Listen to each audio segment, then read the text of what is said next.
হাওড়ার বাঁকড়া ৩ নম্বর পঞ্চায়েত অফিসে শুট আউটের ঘটনায় মূল চক্রী শেখ সাজিদকে গ্রেপ্তার করে হাওড়া সিটি পুলিশের গোয়েন্দারা। গতকাল তাকে ব্যাঙ্গালোরের কাছে একটি নার্সিংহোম থেকে গ্রেপ্তার করে পুলিশ। আজ তাকে প্লেনে করে কলকাতায় নিয়ে আসা হয়। ধৃত সাজিদকে হাওড়া সিটি পুলিশের পদস্থ কর্তারা দফায় দফায় জিজ্ঞাসাবাদ করে এবং তারপর আজ তাকে হাওড়া আদালতে তোলা হয়। ঠিক আছে, ভিতরে যেতে পারবে, ভিতরে যেতে পারবে।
কল্যাণ ঘোষের তো ঘনিষ্ঠ ছিলেন, তৃণমূল নেতা ছিলেন, দল থেকে বহিষ্কার করা হলো, কি বলবেন?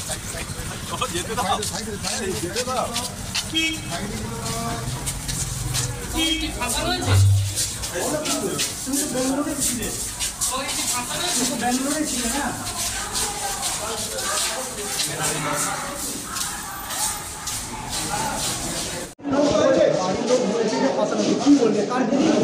মিডিয়াকে কিছু বলার নেই, কারণ সেদিনের ঘটনা নিয়ে মিডিয়া অনেক উল্টোপাল্টা বাইট দিয়ে নিউজ করেছে।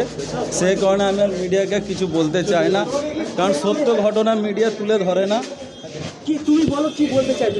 না, পলিটিক্যাল ইস্যু তো আছে, আর আমি তো ট্রিটমেন্টে ছিলাম, প্রশাসন এবং সকলেই জানে।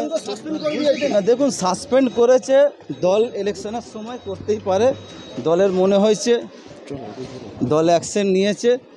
দোষী কি নির্দোষী সেটা প্রশাসন ইনকোয়ারি করছে, ইনকোয়ারির মাধ্যমে প্রমাণ হবে।